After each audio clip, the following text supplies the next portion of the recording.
is Zachary Lupin, and I'm an avionics supply chain engineer here at SpaceX. And I'm Annie Tway, a recovery operations engineer here at SpaceX. Today's mission carries a national security payload design built and operated by the National Reconnaissance Office, or NRO. This mission continues the NRO's cutting-edge capability of building and developing the U.S. government's largest satellite constellation in history to deliver critical information that can only be obtained from the vantage point of space. Now, both the range and vehicle are currently green, and we are on track for an on-time liftoff at 5:25 a.m. Pacific Time. However, if needed, a backup opportunity is available on Sunday, April 13th, starting at 5:03 a.m. Now, as a note, we will not be showing any Stage 2 or payload deployment views at the request of our customer. But there's still a lot to cover, so for now, let's meet our Falcon 9 rocket.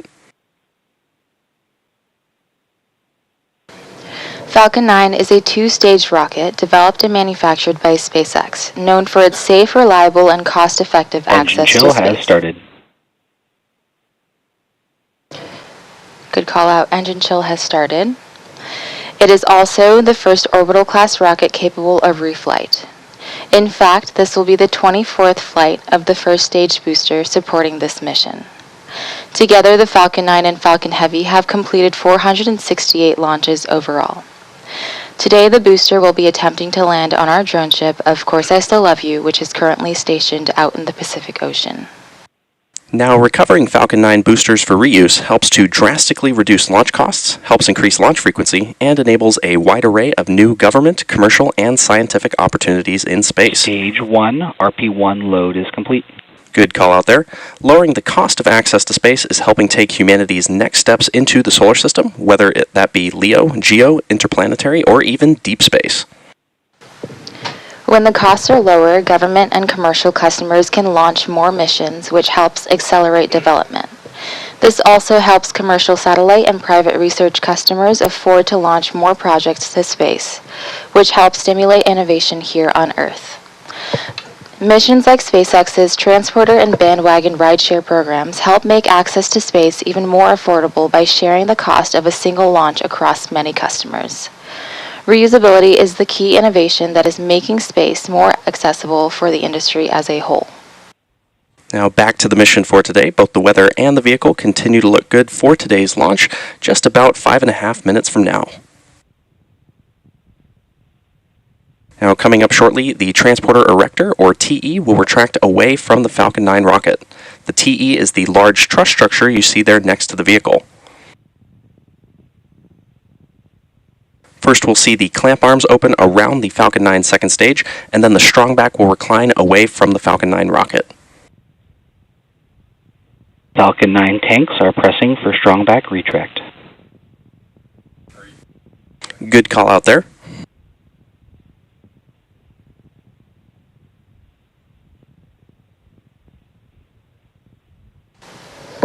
The first stage is connected to a launch mount at the base of the TE, but the TE is hinged and will retract away from the vehicle in preparation for launch.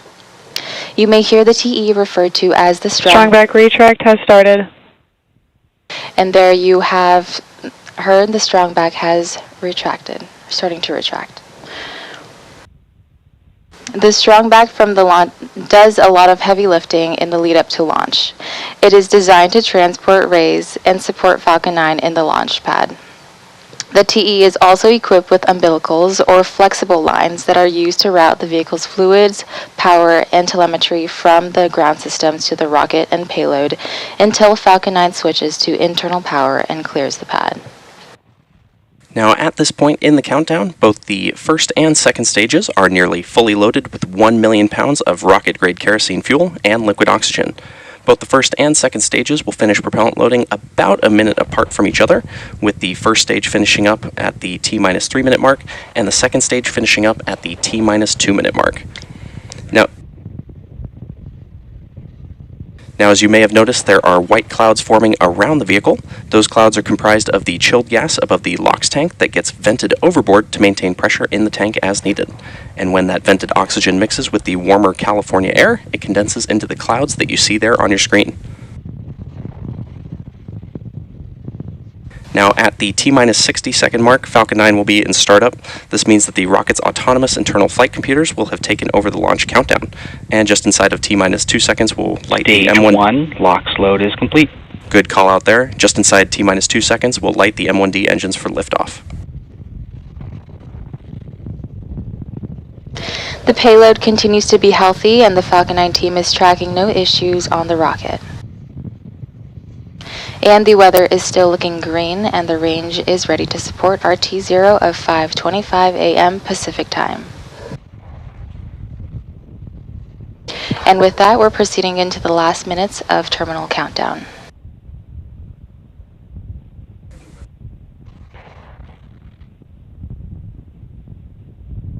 Now, the next major milestone coming up will be second stage LOX loading completion on our Falcon 9 rocket. And once we hear that call out, Falcon 9 will be fully loaded with 1 million pounds of fuel and oxidizer. We should be hearing that call out shortly on the nets.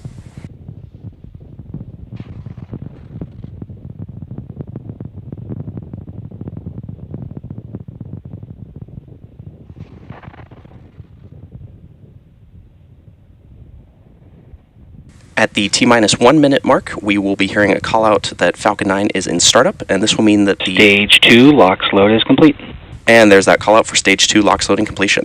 At that T-minus 1 minute mark, we should be hearing a call out for Falcon 9 startup, and this is when the vehicle's autonomous flight computers will have taken over the launch countdown. And at the T-minus 45 second mark, we'll hear the final go-no-go. Ground gas closeouts. Another good call out there. At the T-minus 45 second mark, we'll hear the final go-no-go from our launch director.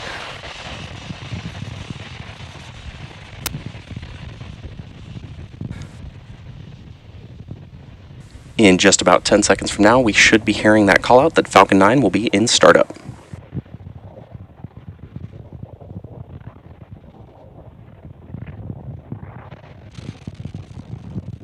Falcon 9 is in startup.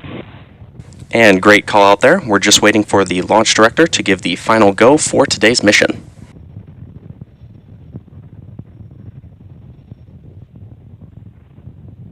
LD is go for launch.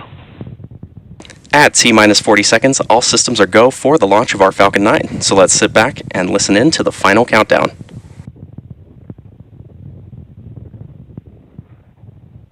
T-minus 30 seconds.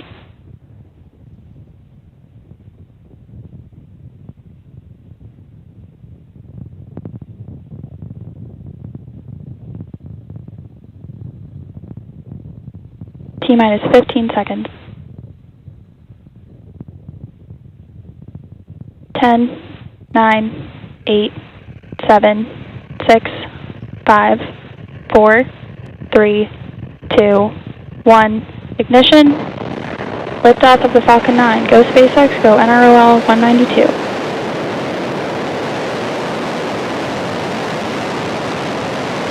Vehicle is pitching downrange. M1D propulsion is nominal.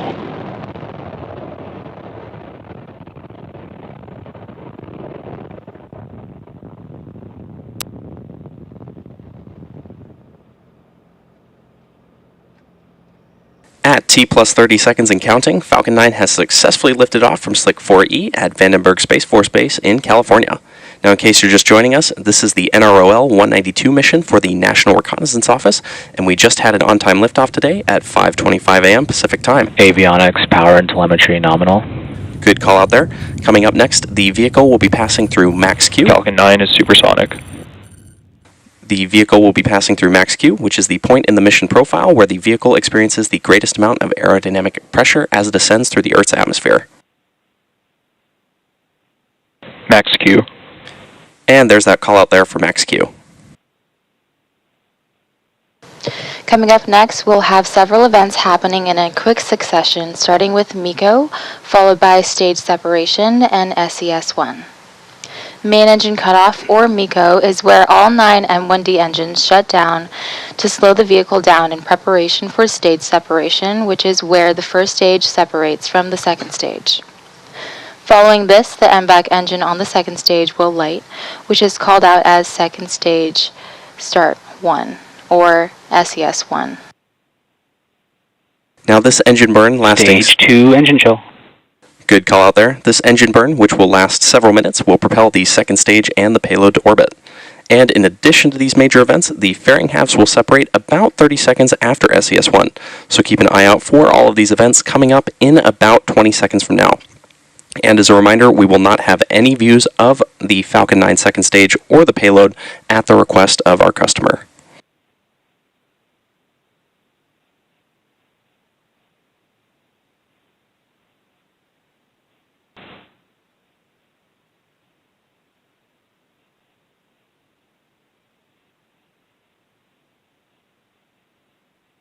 Nico? Stage separation confirmed. Stage 2 startup. And a good series of back-to-back callouts there, which began with MECO, stage separation, and SES-1. Coming up shortly, we should hear a callout for fairing separation, but as a reminder, we will not be showing it on screen. Both payload and fairing have supporting... Fairing separation confirmed. Good call out. Both payload and fairing half supporting today's missions are also flight proven, with one half flying for its 12th time and the other flying for its second time. And we'll be attempting to retrieve these fairing halves again today once they fall back to Earth with our recovery vessel, Go Beyond. We're currently at T plus 3 minutes and 20 seconds into today's mission. Now the next major milestone coming up in about 2.5 minutes from now will be the entry burn of the Falcon 9 booster as it continues on its journey towards our drone ship, Of Course I Still Love You, which is currently stationed in the Pacific Ocean. Now to start the entry burn, we will relight 3 of the M1D engines on the booster, which is similar to pumping the brakes to slow down the vehicle as it passes back into the Earth's atmosphere. We need to slow down the vehicle to reduce re-entry forces, which then helps us recover and reuse the first stage.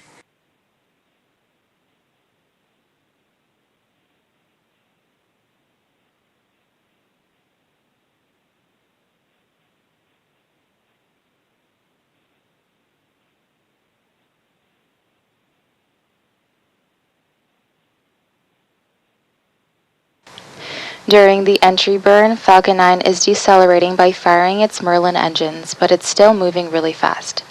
This causes the vehicle to fly through Merlin's exhaust gases, also known as the rocket's plume, which deposits a layer of soot on the vehicle's surface.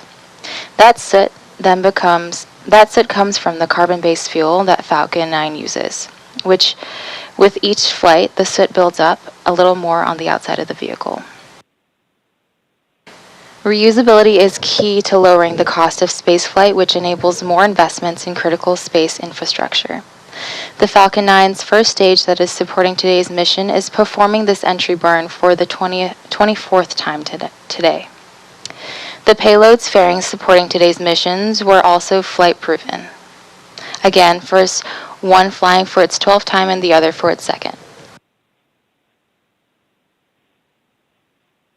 Now we should be hearing that call out for the Falcon 9 first stage entry burn in just under a minute from now.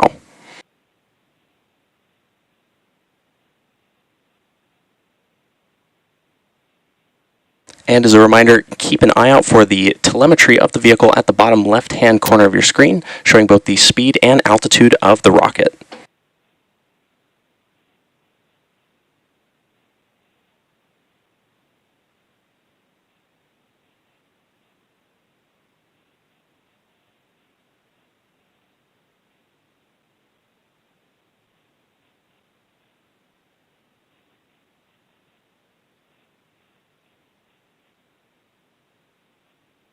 We should be hearing that call out for the Falcon 9 first stage entry burn in just a few moments from now.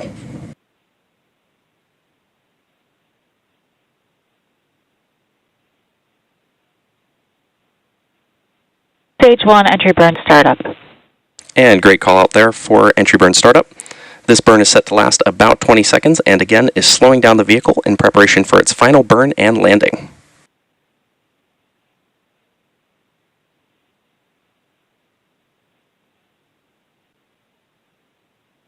Entry burn shutdown. Another good call out there for entry burn shutdown.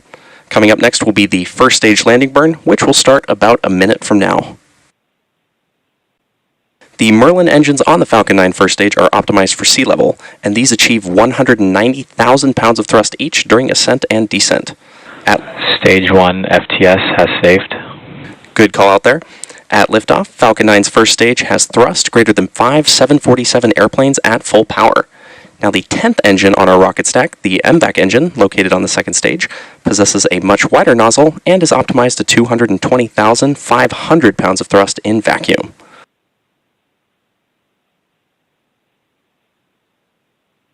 Coming up in about 30 seconds, we should hear that call out for the landing burn of the Falcon 9 first stage. This landing burn is the final... Stage 1 transonic. Another good call out there. The landing burn is the... Stage 2 FTS has saved. And another good call out. The landing burn is the final burn of the Falcon 9 booster used to reduce the remaining speed of the vehicle for a gentle and precise landing on our drone ship.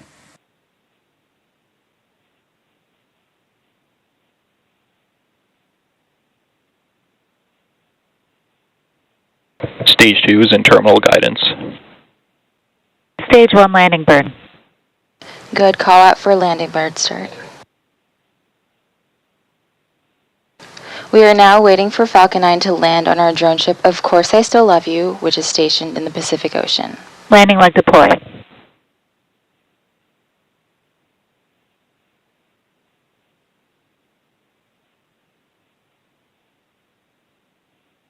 Stage 1 landing confirmed. And there you heard a call out for a successful landing of our Falcon 9 rocket. This was the 24th launch and landing of the first stage. Now, as a reminder, we will not be showing any Stage 2 or deployment views at the request of our customer today. So with that landing of the Falcon 9 booster, we'll be bringing our webcast to a close. We'd like to thank the NRO for entrusting us with today's mission, and we'd also like to thank the Range and FAA for their support. If you're interested in more launch coverage, be sure to check out spacex.com/launches and follow at SpaceX. And follow SpaceX on X for more up-to-date information. Thanks for tuning in, and we'll see you again soon.